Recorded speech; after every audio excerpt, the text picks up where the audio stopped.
Hello, my name is James Flock, and I have been working in the food security and agricultural development industry for the last 14 years with ACD Avoca. I've been engaged with the Agrilinks program since its inception 10 years ago.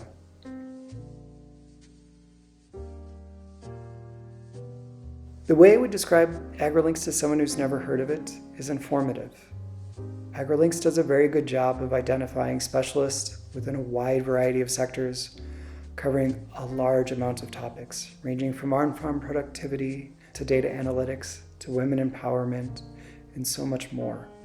The program also does a good job of making sure that these specialists or these professors, development practitioners present this information in a digestible manner that can be shared across cultures, languages, and platforms so that people who would want to learn more or people who are choosing to first see what this industry is about have this platform and have these tools to use that. Agrilinks helps me with my work for that exact same reason as I would share it with someone who's never seen it before.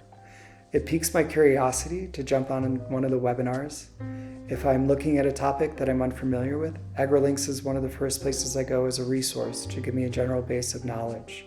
I look at people who have presented, I look at authors who have read blogs, and I'll choose to reach out to them to further understand if they used a methodology, what the challenges were, perhaps with their team or their program or a government, to further educate myself on how to do my job better. I think in the last 10 years, what we've seen in the development industry, or specifically in the agricultural development industry, is the increase in using data to inform decision making. Specifically in real time. If you look at the software technology, if you look at the tablets, the smartphones, the access to mobile money, all of those things have assisted teams in being able to collect data, to being better at doing survey and data analytics, and to be able to inform activities in real time. So as you go from one year to the next and you look back at your achievements, you're able to do a further analysis in terms of what can be done, what hasn't been working. Instead, this appears to be a shift from when I came into the industry that used a lot of anecdotal data. They were still collecting data, they were still looking at it, but a lot of it was based on observational findings. A lot of it was based on word of mouth. But I think now, as the data is able to be accessed and to be analyzed in real time, that has been a transformative shift within the industry, and it's being embraced. It's okay to be wrong as long as you acknowledge that and you explain what you can do better. I think one of the other things, the achievements that we've seen, is the increased use of green tech within the industry. I think there is an acknowledgement coming from large-scale agricultural actors such as Corteva and others, Wall Street itself, Silicon Valley. There's blended finance, there's an initiative to do R&D in terms of green tech so that the activities we're using to promote on-farm productivity, to increase efficiency while reducing land use, those are all initiatives I think that will further benefit the agricultural sector for years to come. It will assist us in achieving food security. It will assist farmers in optimizing revenues while being able to diversify their risk for their land ownership. I think over the next 10 to 15 years moving forward, 2 to 3 key things that can help the world get closer to achieving food security.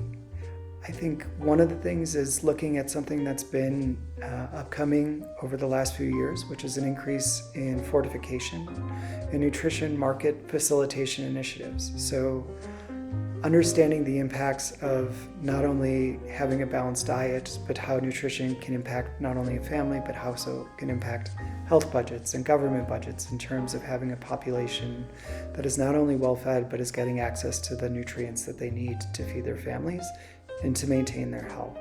I think the other thing that we see is, again, as I've mentioned before, the R&D into green tech, the R&D to ensure that there's mechanization or technology access available. But not only that, working with the governments to ensure that there's infrastructure. I think if one thing we've learned, specifically in the last year with the COVID-19 pandemic, is that supplies we are a globally linked economy. And so where there's disruptions in the supply chain, it has far-reaching effects and across all the countries and all the cultures and all the environments. So I think That's part of it, to fully understand how we're all connected globally moving forward, and how each country and each entity can rely on each other will be something that will be needed to help inform the industry's journey to self-reliance. If I could describe Agrilinks in one word, I would describe it as informative. And if I could describe the Agrilinks community in one word, I would describe it as smarts.